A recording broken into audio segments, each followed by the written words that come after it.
आजकल इंजीनियर्स को tier 3 college से प्लेसमेंट निकालना उतना ही डिफिकल्ट हो गया है जितना एक नॉन कोडर को कोडिंग सिखाना होता है। अब इसके पीछे बहुत सारे रीजंस हो सकते हैं, जिसमें से एक बहुत कॉमन रीजन मैंने जाना है वो ये है कि स्टूडेंट्स को का गलत यूनिवर्सिटी गलत कॉलेज चूज कर लेना। मतलब अब मेरा ये कहने का मतलब ये बिल्कुल नहीं है कि हर कॉलेज यूनिवर्सिटी खराब होता है। हाँ, मेरे कहने का ये मतलब है कि आप लोग किसी भी यूनिवर्सिटी या कॉलेज को टारगेट कर रहे हो तो आप पहले ये देखो वो पर्टिकुलर कॉलेज या यूनिवर्सिटी किस स्पेशलाइजेशन में हर साल सबसे ज़्यादा प्लेसमेंट्स निकालता है। अब ये चीज़ आपको पता ही नहीं होती है तो ऑब्वियस सी बात है, जो एक 12th स्टूडेंट है जो 12th करके जस्ट आया है उसको कैसे ही पता होगा कितनी स्पेशलाइजेशंस आ गई हैं, टेक्नोलॉजी चेंज हो गई है, वो नहीं पता होता। तो इस रीज़न की वजह से वो एक गलत डिसीजन ले लेते हैं, जिसकी वजह से 4 साल ग्रेजुएशन करने के बाद उनकी प्लेसमेंट भी नहीं लग पाती। अब ये चीज़ का सॉल्यूशन क्या है? अभी सॉल्यूशन तो फिलहाल के लिए इतना ही है कि अगर आप मेरी वीडियो देख रहे हो तो पॉज करो और मेरे को मैसेज करो कि डिस्क्रिप्शन में आपको नंबर मिल जाएगा कि दीदी मैं पर्टिकुलर यूनिवर्सिटी या कॉलेज को टारगेट कर रहा हूँ, आप क्या मुझे ये बता सकते हो ये यूनिवर्सिटी और या फिर कॉलेज किस स्पेशलाइजेशन के लिए सबसे ज़्यादा फेमस है, तो मैं आपको बता दूंगी। बाकी इसी बीच में एक यूनिवर्सिटी आता है क्वांटम यूनिवर्सिटी, जो कि क्लेम करता है कि अगर आप हमारा क्यू केयर नामक एग्जाम देकर आओगे तो हम मिनिमम आपका 4 लाख का तो एवरेज पैकेज लगाएंगे ही लगाएंगे। मतलब हर बच्चे का, चाहे बच्चा कितना खराब से खराब हुआ, आप अगर वो क्यू केयर एग्जाम देकर आएगा तो हम 4 लाख पर एनम का एवरेज पैकेज लगाएंगे। अब क्यू केयर एंट्रेंस एग्जाम क्या होता है, कैसे होता है, क्या नहीं होता है, क्या उसके अलावा क्वांटम यूनिवर्सिटी का क्या प्रोज एंड कॉन्स है, कितना ROI ये प्रोवाइड करता है, उस सब के लिए आज मैं डिटेल वीडियो बनाने आई हूँ। तो वीडियो को लास्ट तक ज़रूर देखना। बाकी अगर आप चैनल पर नए हो तो चैनल को लाइक शेयर सब्सक्राइब कर दो, इंस्टाग्राम पे जाके फॉलो करो। बाकी ऐसे वीडियोज़ मैं आप लोगों के लिए बनाती रहती हूँ, तो प्लीज़ चैनल को सब्सक्राइब कर दो क्योंकि बहुत मेहनत लगती है ऐसे वीडियो बनाने में। तो चलिए वीडियो को करते हैं स्टार्ट। सबसे पहले अगर मैं क्वांटम यूनिवर्सिटी के ओवरव्यू की बात करूँ तो ये 2017 में स्टैब्लिश हुआ था। प्राइवेट यूनिवर्सिटी है और 2017 में स्टैब्लिश हुआ था और इतने कम टाइम में इसने इतना नाम बना लिया है। न्यू एज टेक्नोलॉजी को फॉलो करता है, तब भी फीस उतनी ज़्यादा हाई नहीं है। उसके अलावा और डिटेल में बात करूं, अगर मैं और ओवरव्यू की बात करूं, UGC AICTE अप्रूव्ड है, रैंकिंग्स एंड एक्रेडिटेशन भी इसको ठीक ठाक मिली हुई है। कनेक्टिविटी की बात करूं तो ये रुड़की में लोकेटेड है। मेन मतलब रुड़की के हाईवे पर ही आपको ये यूनिवर्सिटी देखने के लिए मिल जाएगी। अगर मैं इसके कोर्सेज की बात करूं, कोर्सेज में इसमें बहुत सारे कराए जाते हैं, BTech, BBA, BCA, MCA, और सबसे ज़्यादा जो ये फेमस है वो BTech के लिए फेमस है, क्योंकि वो उसके पीछे का रीज़न ये है क्योंकि ये फॉलो करता है न्यू एज टेक्नोलॉजी। अब न्यू एज टेक्नोलॉजी क्या होता है कि इंडिया में बहुत कम ऐसी यूनिवर्सिटीज़ हैं जो कि अपना न्यू एज टेक्नोलॉजी को फॉलो करती हैं, जिसका मतलब ये होता है कि वो यूनिवर्सिटी जो जैसे टेक्नोलॉजी अपडेट हो रही है उस अपडेटेड टेक्नोलॉजी को वो यूनिवर्सिटी स्टूडेंट्स को फॉलो करवाता है। जिसमें बहुत सारी यूनिवर्सिटी ओल्ड फैशन फॉलो कर रहे होते हैं, ओल्ड टेक्नोलॉजी, करिकुलम भी ओल्ड होता है, कहने को वो यूनिवर्सिटीज़ होती हैं बट उसमें कोर्सेज भी मतलब ओल्ड रहता है। अब थ्योरी, जहाँ यूनिवर्सिटी ओल्ड फैशन में थ्योरेटिकल पार्ट पर आ रही होती है, वहीं न्यू एज टेक्नोलॉजी जो यूनिवर्सिटी होती है वो आपको updated course plus coding starting से कराती है, प्रोजेक्ट बेस्ड वहाँ पे लर्निंग होती है, इंडस्ट्री बेस्ड लर्निंग होती है। तो कहने का मतलब न्यू एज टेक्नोलॉजी का बेसिकली यही होता है। तो क्वांटम यूनिवर्सिटी भी उसमें से एक ऐसी यूनिवर्सिटी है जो न्यू एज टेक्नोलॉजी को फॉलो करती है और उसके अकॉर्डिंग ही ये कोर्सेज डिज़ाइन करती है। अब अगर मैं इसकी फ़ीस की बात करूं तो आपके माइंड में आ रहा होगा कि दीदी मैंने ये देखा है जो न्यू एज टेक्नोलॉजी को फॉलो करता है उसकी फ़ीस बहुत ज़्यादा होती है, बट यहाँ पे प्लस पॉइंट यही है कि यहाँ पर फीस उस लेवल की नहीं है। सिर्फ टोटल 4 ईयर्स की 6.4 लाख आपको फीस यहाँ पे टोटल 4 इयर्स की BTech की देखने के लिए मिली है। अब आपको ये प्लस पॉइंट देखने के लिए मिला है कि यहाँ पे 6.4 लाख जो कि टोटल 4 इयर्स की फीस है, जो कि बहुत ज़्यादा फीस नहीं है।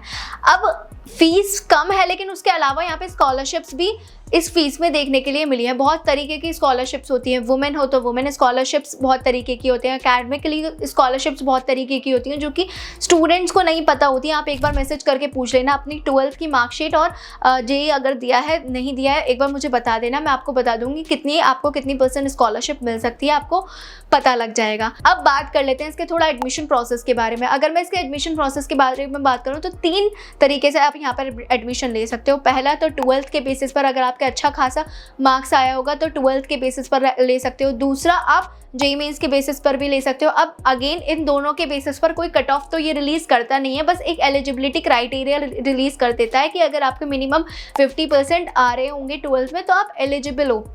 तो कट ऑफ रिलीज नहीं होती। एक बार आप मैसेज कर लेना, अगर आप चाहोगे तो मैं एक बार डेप्थ में जाके इनका कट ऑफ मैं आपको शेयर कर दूंगी।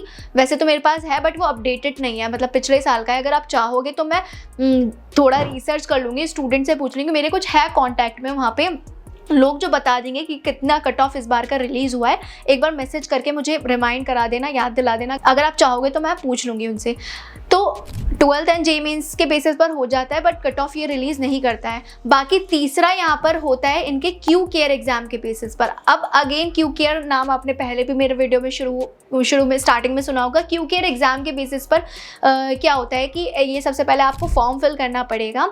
फॉर्म फिल करने के लिए यहाँ पे कूपन कोड भी अवेलेबल होता है। कभी कभी एक बार मैसेज करके पूछ लेना उस पर्टिकुलर टाइम पे कूपन कोड अवेलेबल है या नहीं है, तो मैं आपको बता दूंगी। फॉर्म फिल कर दिया, कूपन कोड आपको मिल गया तो एप्लीकेशन फॉर्म में डिस्काउंट हो गया। उसके बाद आपको क्यू केयर नामक एग्जाम देना पड़ेगा जिसमें बहुत सारे क्वेश्चंस पूछे जाते हैं। मतलब प्रीवियस ईयर में जो क्वेश्चंस पूछे गए हैं मोस्ट प्रोबेबल चांस होता है कि इस बार भी वही क्वेश्चंस पूछे जाएँ। तो आप चाहोगे तो एक बार मुझसे हेल्प ले सकते हो। मेरे बहुत सारे हैं वहाँ पे जूनियर्स जो पढ़ रहे हैं जिन्होंने एग्जाम्स दिया था क्यू केयर का, तो मैं उनसे डायरेक्ट कांटेक्ट करा दूंगी, आपको हेल्प मिल जाएगी। एग्जाम देने के बाद एग्जाम के बेसिस पर वो एनालाइज करेंगे, उसी बेसिस पर आपको ऑफर लेटर आएगा और उसी के बेसिस पर डिसाइड होता है कि आपको मिनिमम इतने का तो पैकेज देंगे ही देंगे अगर आप मतलब इन फ्यूचर 4 साल कुछ नहीं भी करते हो तो भी। तो ये होता है क्यू केयर का प्रोसेस। बाकी इसका admission process I hope clear हो गया होगा। अब बात कर लेते हैं इसके थोड़ा कॉलेज के बारे में कि एडमिशन हो गया, अब आगे आपको क्या करना है। तो थोड़ा एकेडमिक्स के बारे में बात करूँ तो एकेडमिक्स यहाँ पे जैसे कि मैंने बताया 10 बार बोल चुकी कि न्यू एज टेक्नोलॉजी को फॉलो करता है, तो अपडेटेड सिलेबस होता है, उसके अकॉर्डिंग ही इनकी चीज़ें डिज़ाइन होती है। अब यहाँ पे लैब्स वगैरह भी आपको उसी तरह फॉलो होती हैं। इनके बहुत सारे कंपनीज़ के साथ टाई अप हो रखा है जहाँ से वहाँ पर्टिकुलर कंपनी के जो ट्रेनर्स होते हैं वो आपको आके ट्रेंड करेंगे। तो ऐसी बहुत तरीके की चीज़ें होती हैं जो कि जो न्यू एज टेक्नोलॉजी में आती हैं और जो इन्होंने डिज़ाइन कर रखा है उस वे में। बाकी कोडिंग कल्चर भी अपडेटेड रहता है, टाइम टू टाइम यहाँ पे वर्कशॉप्स होता रहता है, टाइम टू टाइम यहाँ पर हैकेथॉन्स होते रहते हैं जो कि स्टूडेंट्स को बहुत हेल्प करता है उनके कोडिंग जर्नी को बूस्ट अप करने में। उसके अलावा यहाँ पे इवेंट्स भी ठीक ठाक होते रहते हैं, मतलब कल्चरल इवेंट्स उस लेवल के नहीं होंगे बट जो मतलब साल में 1 आध बार कल्चरल इवेंट हो गया उस लेवल पे नहीं होंगे, बट जो एक बीटेक के लिए टेक्नोलॉजी के लिए हेल्पफुल रहेगा इवेंट्स, वैसे इवेंट्स यहाँ कंडक्ट कराते रहते हैं। उसके अलावा यहाँ पे स्टार्टअप कल्चर भी है। एक यहाँ पे है स्टार्टअप जिनका था वो शार्क टैंक में भी गया था, तो स्टार्टअप का यहाँ का कल्चर काफ़ी अच्छा है। यहाँ पे प्रॉपर लैब भी बना हुआ है स्टार्टअप के लिए, तो वहाँ पे टाइम टू टाइम मीटिंग्स होती रहती हैं और अगर आपका आइडिया अच्छा लगा आप पिच करोगे तो आपको फंडिंग भी मिलेगी। तो स्टार्टअप टाइम टू टाइम होता रहता है। हेल्प मेंटोर्स भी आपको यहाँ पर मिले हुए हैं, टीचर्स मतलब प्रॉपर पर्टिकुलर स्टूडेंट्स को मेंटोर्स मिले हुए हैं कि ये 4-5 का ग्रुप है तो इनका एक मेंटोर रहेगा, तो ये फिक्स रहता है, ये फर्स्ट ईयर से ही रहता है। बाकी इसके अलावा फैकल्टीज़ का भी आपको सपोर्ट टाइम टू टाइम मिलता रहेगा। काफ़ी पुरानी फैकल्टीज़ यहाँ पे हैं जो कि जिनको काफ़ी एक्सपीरियंस हो चुका है, तो आपका एक प्लस पॉइंट हो सकता है कि आप उन फैकल्टी से बना के चलो जो ताकि आपको रेफरल लग जाए, अच्छी कंपनी में जॉब लग जाए। मतलब ऐसे रेफरल्स के थ्रू बहुत ईजीली जॉब निकालना हो जाता है, इंटर्नशिप्स आप ईजिली निकाल सकते हो। तो ये बहुत छोटे पॉइंट्स हैं जो बहुत इंटरनल पॉइंट्स हैं जो कि स्टूडेंट्स को नहीं पता होता। मैं एक स्टूडेंट हूँ, एक स्टूडेंट पॉइंट ऑफ व्यू से मैं आपको गाइड कर रही हूँ, ऐसा कोई गाइड नहीं करेगा आपको। एक सीनियर समझ लो, दीदी समझ लो, कुछ भी समझ लो, उस वे में मैं आपको गाइड कर रही हूँ। तो इसलिए चैनल को सब्सक्राइब करके ज़रूर रखो क्योंकि ऐसे गाइड मैं करती रहूँगी। बाकी एकेडमिक्स से रिलेटेड मैंने आप लोगों के लिए एक और चैनल बनाया है, कॉलेज की पढ़ाई। जिस पे मैं आपको आपके कॉलेज जर्नी के लिए पूरा गाइड करूँगी। आपको मेंटोर, मतलब एक मेंटोर की तरह समझ लो, एक दीदी की तरह समझ लो। सारा करियर रिलेटेड इन्फॉर्मेशन वहाँ दूंगी। कॉलेज में कैसे आप CGPA मेंटेन कर सकते हो, कॉलेज में आप कैसे प्लेसमेंट निकाल सकते हो, क्या ट्रिक्स एंड टेक्निक्स होती है एक अच्छी इंटर्नशिप निकालने के, वो सब मैं वहाँ गाइड करूँगी। और अर्निंग वेज के बारे में जो भी होता है एक स्टूडेंट लेवल पर मैं सोच के गाइड करूँगी वहाँ पर, और बहुत हेल्प मिलेगा। उसके अलावा यहाँ पे अगर मैं हॉस्टल्स की बात करूँ, हॉस्टल्स भी यहाँ पे अवेलेबल है। मैंने जाकर देखा था, फैसिलिटीज़ हॉस्टल्स में ठीक ठाक है, जो नॉर्मल फैसिलिटीज़ होता है, लॉन्ड्री फैसिलिटी, मेस, डाइनिंग, सब चीज़ है। और कैंपस भी ठीक ठाक है, मॉडर्न कैंपस है, अच्छा कैंपस है। लैब्स बहुत तरीके की यहाँ पे लैब्स भी अवेलेबल है, तो आप इसको टारगेट कर सकते हो। बाकी अगर आप मेरा ओपिनियन जानोगे तो अगर आपको देहरादून मतलब रुड़की साइड अगर आप कॉलेज देख रहे हो, कॉलेज या यूनिवर्सिटी देख रहे हो, दिल्ली NCR को छोड़ के रुड़की साइड देख रहे हो सकता है आपका नियर बाई पड़े रुड़की साइड, तो आप सबसे पहले नंबर पर इस यूनिवर्सिटी को टारगेट कर सकते हो। बट शर्त ये होनी चाहिए आपको इस यूनिवर्सिटी की स्पेशलाइजेशन पता होनी चाहिए। आप एक बार मुझे मैसेज कर देना, मैं आपको लिस्ट प्रोवाइड कर दूंगी कि हर साल किस स्पेशलाइजेशन में सबसे ज़्यादा ये प्लेसमेंट्स निकालता है, तो आपको पता लग जाएगा। अब इस प्लेसमेंट की बात निकल ही गई है तो हम प्लेसमेंट का थोड़ा डिस्कस कर लेते हैं। तो इसका हाईएस्ट पैकेज गया था 33.5 लाख का, एंड इसका एवरेज पैकेज 5.8 लाख का हमेशा जाता रहता है।